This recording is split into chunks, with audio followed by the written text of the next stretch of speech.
Dr. Paul Krugman is the recipient of the Nobel Prize in Economics, a distinguished professor of economics at the City University of New York, and an opinion columnist for the New York Times. Dr. Krugman, welcome to the Climate Pod. Hi there. Great to be on. Well, one of the biggest stories of the year has been about the rising price of just about everything. As longtime followers of your work, we know where you stood on the threat of high inflation last year, but you recently wrote an op-ed in the New York Times titled, "I Was Wrong About Inflation." So let's start there. What did you get wrong? Okay. Partly, of course, I didn't anticipate that Vladimir Putin would invade Ukraine, which has been a pretty big contributor to this. And in general, I didn't anticipate a lot of the worldwide forces. I mean, inflation is up everywhere. The number of countries in the world with less than 2% inflation right now is zero. Every country in the world is experiencing serious inflation. But also, I thought that although we were putting a lot of money into the economy, that it was not likely to cause the economy to seriously overheat. And it's turned out that the economy's capacity appears to be somewhat less than we thought it was. And so a combination of early retirements, COVID-related stuff that has led to a reduced workforce, possibly just the kind of disruptions in the way we work and the things we buy. So things ended up being overheated. Now, that part is only probably a third or less of the rise in inflation, but it's the part that is, it was a policy mistake. And so, look, predictions are hard, especially about the future. And if you never make a bad prediction, you aren't taking enough risks. Well, do you think the inflation that we're experiencing now is kind of the traditional classic economic model for inflation, where it is that mix of bad fiscal and monetary policy that led us here, or is it more reflective of external shocks that are driving these prices, similar to what we saw in the 70s? Okay, as best we can tell. I mean, actually, a lot of work is going into trying to sort this out. And a rough estimate is that maybe 1/3 is too much money chasing too few goods, and 2/3 is external shocks. The external shocks will go away, and they're not as fast as we hope, but they are kind of going away. And the too much money chasing too few goods is also going away because policy has changed, because the Federal Reserve has raised interest rates, and you can see this. It's not just that's not just my opinion. You see a lot of evidence in the sort of high frequency data, the monthly surveys, someone that says that inflation pressures are abating, and the markets. There are a number of ways that you can infer what investors think is going to happen to inflation, and expected inflation a few months ago, the markets thought that we were going to have 5% inflation over the next year. Now they think it's more like 2%. So, this is an ugly episode, but it's very much looking like it's going to be in the rearview mirror pretty soon. According to the latest consumer price index, overall prices are up about 9.1% over this time last year, but energy prices are up almost 42%. How much are high energy costs driving overall price increases? They're a large factor, not less than half on an annual basis, but they're a large factor.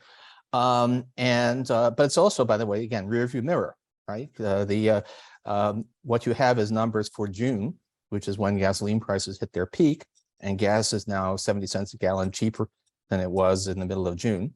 Food is also an issue, and from a global point of view, actually, the food price inflation is more serious than the energy prices, because not everybody in the world has a car, but everybody needs to eat, and so for poorer countries, this is really important.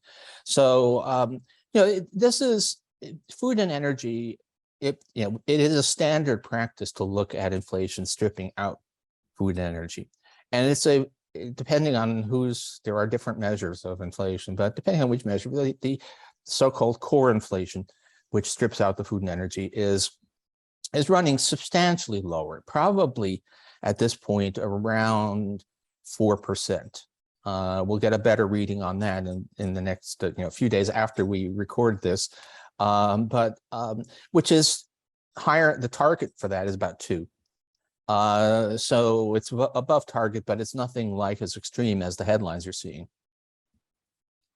Yeah, this might be a little wonky, but with core inflation, obviously it strips out the commodity costs of energy and food, but still just about every product that is produced or shipped relies on energy, right? In how much are high transport costs due to high gas and diesel prices, as well as just like high manufacturing costs related to high electricity and natural gas prices having on the end consumer retail price of goods? It's some of it. It's probably not most of it. I mean, but yeah, you can see some of that in the fact that Europe doesn't look at all like the United States in many ways. They didn't have a big spending package. They don't have the extremely tight labor markets. Wages don't seem to be rising very fast. But not only does Europe have about the same rate of inflation that we do, but even their core inflation has gone up. And that's presumably because, in their case, above all, the cutoff of Russian natural gas is feeding through into the price of just about everything. Yeah, and I definitely want to talk about that because it might be an obvious question, but why have energy prices been so high this year? Well, a lot of it obviously starts from February 24th. Russian forces invade Ukraine. Russia is a major oil producer, and although a lot of its oil is still getting to market, it's being somewhat disrupted. Beyond that, we have the whole world economy has been recovering. Oil prices always go up when the world economy recovers. A lot of what we think of, people talk about how cheap gasoline was in 2020. Well, the world economy was flat on its back in 2020. And that meant low oil prices, low prices of energy, of all commodities.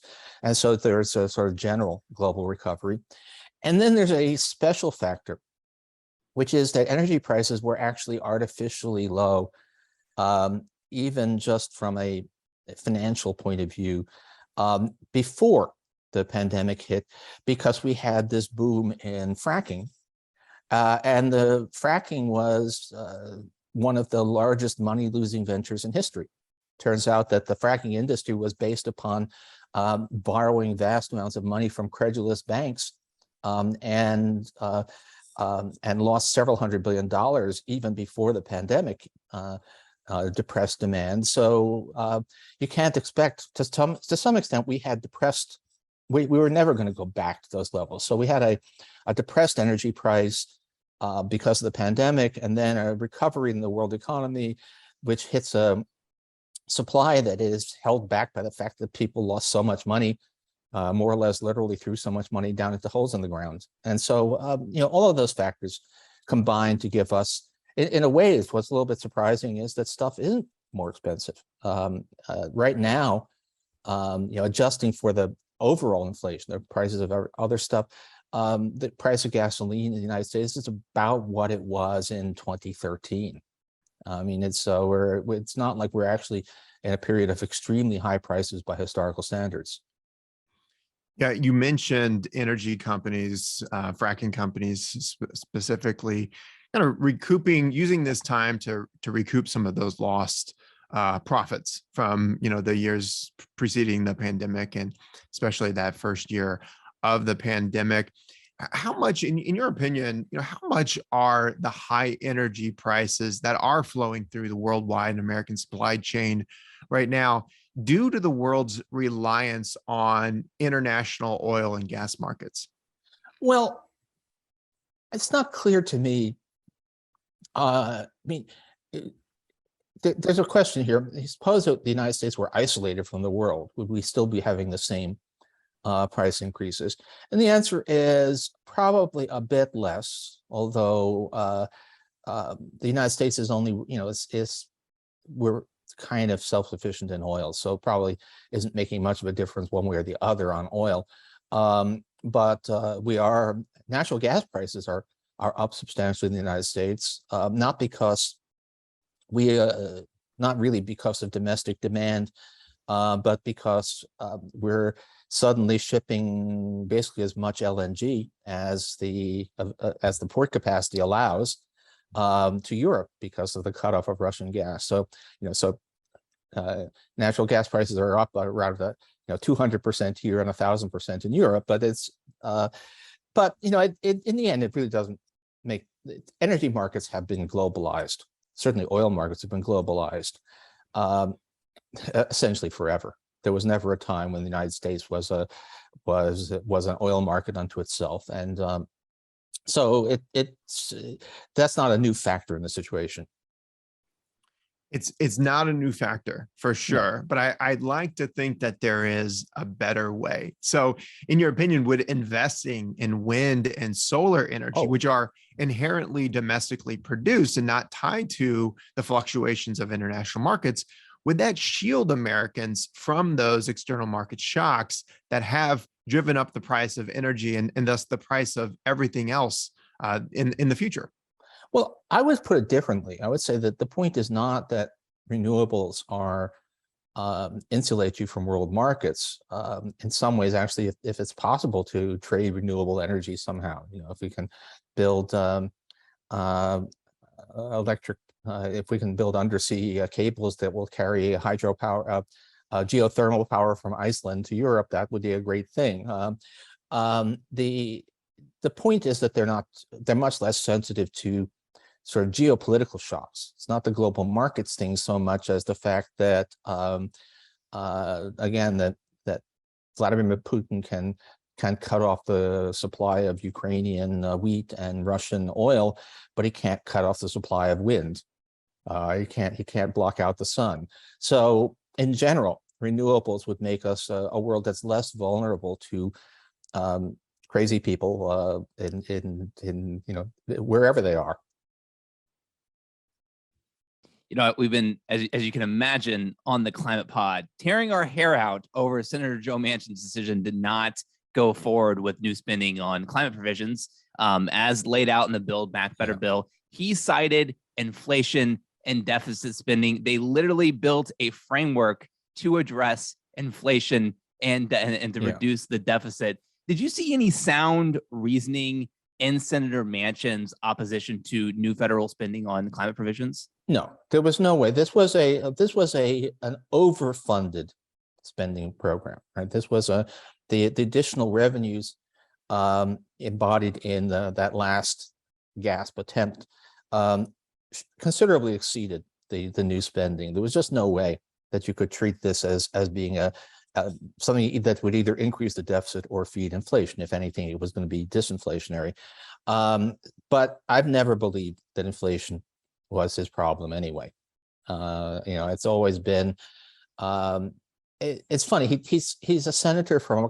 With their personal financial interest is one of those things one hates to talk about. But yeah, his family does own a coal business. But more than that, I think in a lot of ways we're dealing with a kind of refusal to accept that the world has changed.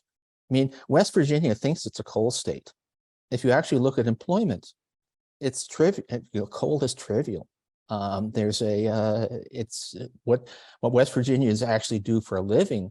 For the most part, is they work in healthcare and social assistance, a lot of which is paid for by the federal government. But the notion that there's a kind of sentimental attachment to a 1950s vision of the economy and a society, and it's crazy that should be, at a moment when we're having incredible heat waves across the world, that should still be blocking policy, but it is.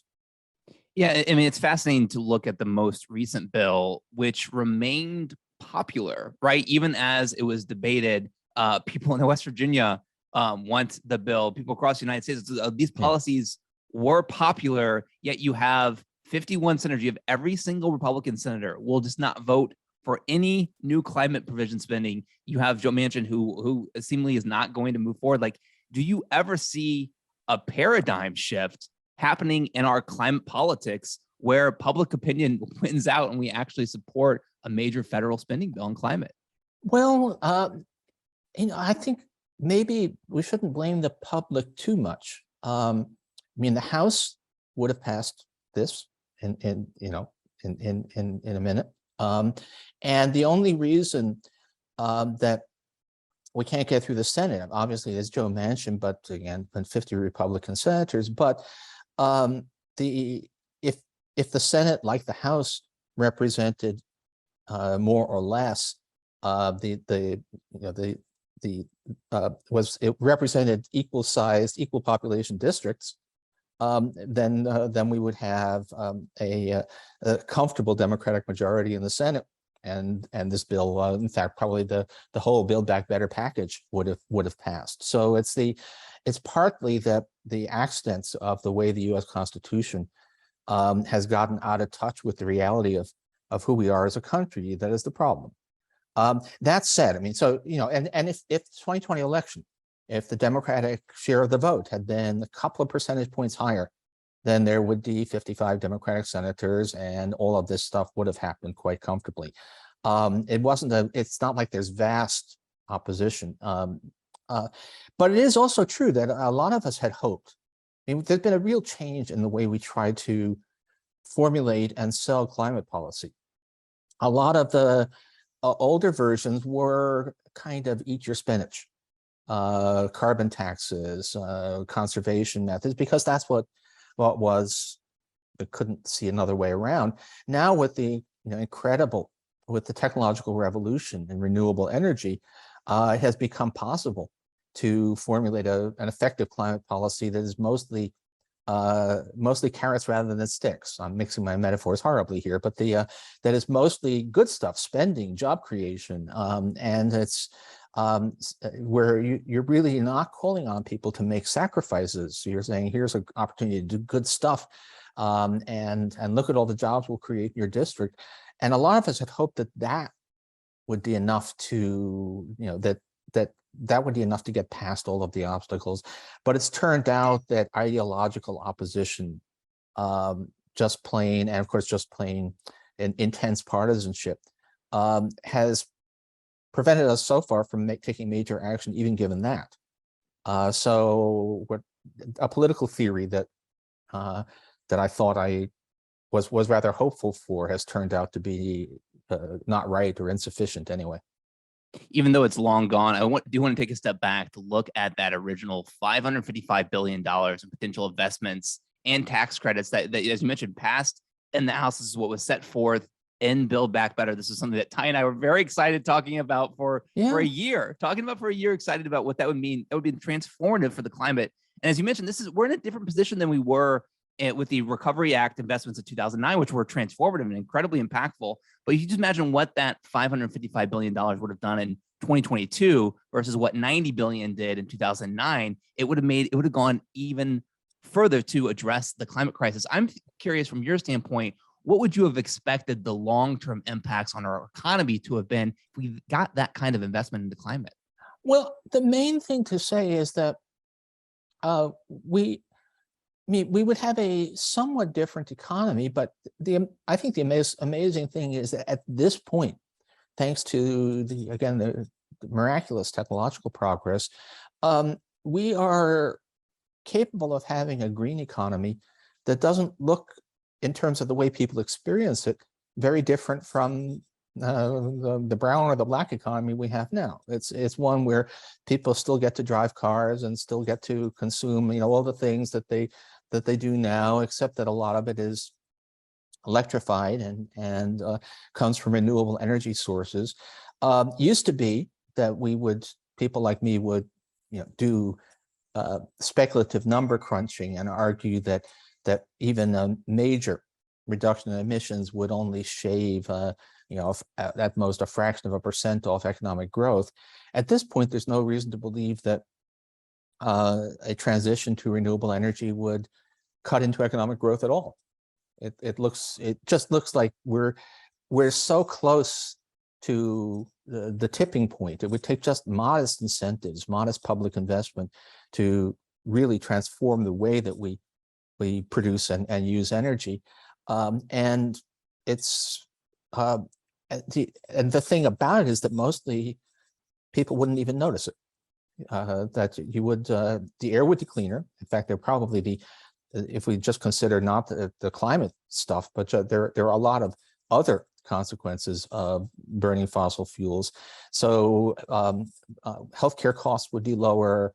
A lot of other forms of economic damage would be reduced. So we'd probably, if anything, see the economy growing a little bit faster than it was before, and daily life would be largely unaffected. And that's in a way the tragedy is that it would have takes, and maybe maybe we still get a chance to revisit this somehow, but it would take so little to set the world on a much better course, and so little inconvenience, not just cost, but just even the inconvenience would be basically invisible. Well, one thing that is going to slow economic growth is the Fed's decision to raise interest rates. They've already raised interest rates this year. They've announced, or it's fully expected that they're going to raise interest rates by another 3/4 of a point today. What impact do you expect to see from the Fed continuing to increase interest rates? Okay, we are seeing the economy. Again, we're going to, after we've recorded this, we're going to get an announcement on GDP, and there's going to be, if it's negative, then there's going to be all kinds of people screaming it's recession, which it won't be, because that's not how we define recessions. But the Fed is definitely slowing the economy. Those higher interest rates, you can see that housing is really slowing down. That's actually the kind of where the rubber meets the road. You can see that a lot of businesses reporting that sales are slackening off. Whether it's how deep a slowdown is very much still in question, and it partly depends, actually very largely depends on not what the Fed does right now, but on what it does in the future, and to a large extent on what people expect it will do in the future. Because the interest rates that matter for reality are things like mortgage rates, which depend on the whole expected future course of Fed policy, not just on what it has actually done already. If the hopeful signs that I am seeing on inflation, and that investors are seeing on inflation, are right, then there may not be much at all in the way of further rate increases. And if that happens, we have a pretty good chance of having the so-called soft landing, which either means no recession, just a slowdown, but not an actual downturn in the economy, or a very mild recession. So I think that is my base case, not whether it actually literally is a recession or not, as defined by, the United States, a recession is defined by the recession, the Business Cycle Dating Committee decides whether it's a recession. So the definition of recession is that a group of experts say it's a recession. But whether or not it rises to that standard is uncertain, but also kind of immaterial. The point is that we probably are going to see some rise in unemployment, but probably not a really big one. This is not going to be one of your big slumps, I hope. Yeah, we hope not as well, but we do know that as the Fed continues to increase the interest rate, that is going to reduce private investments, and especially private investment in climate solutions. That's where our concern is. I mean, this could have a potential negative effect on private investment in climate. I mean, what do you expect to happen with private investment in clean energy, infrastructure, and climate solutions if the Fed does go forward with increasing interest rates? Okay, there will be some negative effect. I'm assuming that the Fed doesn't go much beyond where it is right now. Probably not too much. I mean, one of the dirty little secrets of monetary policy is that it's mostly about housing. That business investment is not very sensitive to Fed policy, except indirectly. The Fed causes a recession, then businesses stop investing because they don't have customers. But in terms of interest rates, business investment is not that sensitive to interest rates. And there's a reason for that, which is that whether a project is worth doing depends a lot on how long you expect the project to last. Houses last for decades, and so the value of a house depends a lot on what interest rates are. Software, that's kind of the other extreme. Software tends to be obsolete in a couple of years, so it hardly depends at all on the interest rate. And most business investment, and I suspect most climate-related investment, is actually towards the short end. The solar arrays that we put in the next, now are not likely to be still the same. I doubt it. That you guys probably know more than I do, but I don't think that an array of solar panels is something that you expect to last for decades. I don't think even an offshore windmill wind turbine is probably not that long-lived an investment. They're kind of they're like business equipment. Business equipment has a typical lifetime of maybe 5 years or something like that, which makes it not too sensitive to interest rates. So I'm not too especially if as it turns out that this is a relatively brief episode of monetary tightening, then not to worry too much. So where do you expect inflation to go from here? I believe we're going to see a big drop off in the headline numbers starting like now, between gas prices, most obvious thing, a lot of commodity prices coming down, and the surveys in the S&P that does a big survey of businesses, and they're reporting their survey of prices being charged shows the lowest inflation rate since March 2021. So that none of that shows the official data yet, but I suspect we're going to see a big drop off of inflation soon. It may linger for a while because there are some things that sort of haven't worked their way through the pipeline. Housing costs, the official measure of rents, and which actually is then extended to an implied rent, implicit rent on owner-occupied housing. That kind of the rent that people on average are currently paying, not the rents on new leases. And the rents on new leases went really skyrocketed, and that's not fully reflected. So there's a lot of pipeline stuff there. Although the rate at which new lease rents are increasing has dropped off a lot. So that's also, it's probably going to be inflation coming down a little more sluggishly than some of the leading indicators suggest. Although for what it's worth, that's not what the markets think. Just a few months ago, markets were pricing in pretty high inflation over the next year, dropping off after a year or so. Right now, they're pricing pretty low inflation starting again now. It's basically, if the financial market, of course, the financial markets were wrong about the current inflation, so there's no special wisdom of crowds here, but still, people who are betting real money based upon looking at the available information basically are saying that the period of high inflation sort of ended roughly last week. Well, if you're correct, and we do start to see, inflation's decreasing over the next few months, how might that impact the midterm elections? I am currently attempting to organize a conference on that and trying to figure out who to recruit and looking for the scholarly literature and I think the the basic answer is nobody knows. It's really hard. I mean, historically, the economy hasn't mattered that much for midterms. Now that may be different, particularly things like the price of gasoline is very politically salient.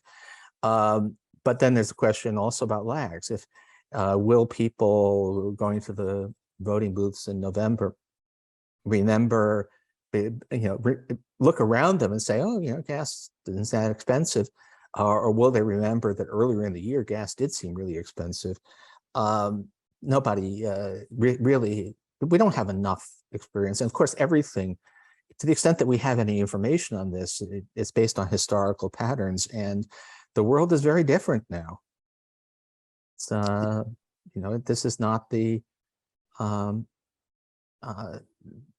it's an intensely partisan world. People, I mean, you can even see that in the economic surveys. If you ask people, how's the economy doing? It depends vastly on their partisan affiliation.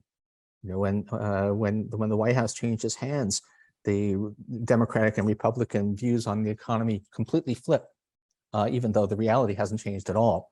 It's stronger on the Republican side, if I may say, but even among Democrats, there's some effect there. So who knows? My amateur opinion is that the midterm is going to hinge rather a lot more on social issues than it's going to hinge on Roe and the January 6th hearings and all of that, more than on the rate of inflation over the next few months. I got to think that so much of public perception is dependent upon media consumption and the media landscape that we're in today. I mean, in your opinion, how should news media be talking about our current economy? Well, they really need to. There's a definite bias. Mostly, it's a bias kind of if it bleeds, it leads bias. So the media tend to report bad news and not good news.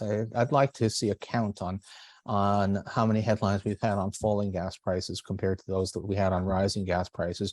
We do know from surveys that over the past year or so, more people report having heard negative news about employment than positive news about employment, which is crazy because we've actually had this is over the course of a almost unprecedented jobs boom, and people were mostly, at least thought they were mostly, hearing negative news about the jobs picture.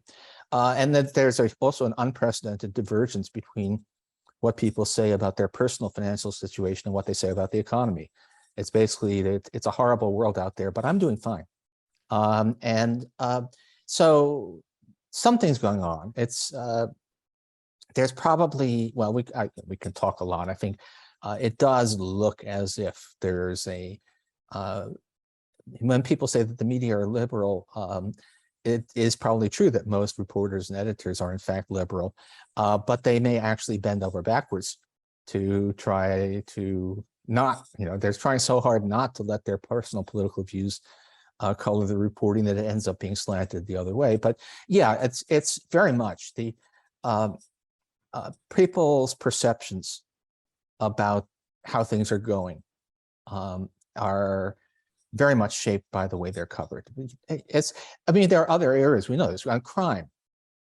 Basically, we did have a genuine crime surge during the pandemic, which was everywhere, rural areas, urban areas, every place, social disruption. But up until that point, what we had was a massive reduction in crime. Crime really plunged from the early 1990s until the late 2010s. And every year during that unprecedented, gigantic decline in crime, the public opinion said crime was rising. And they asked, well, what's happening to crime where you live? Oh, it's low. But everybody was sure that there was a crime wave someplace else. Well, Dr. Krugman, I can tell you personally, I was in a macroeconomics class when your Nobel Prize was announced. Ever since then, I have been such a fan of yours. I've learned so much from your academic work, from your books, from your New York Times columns.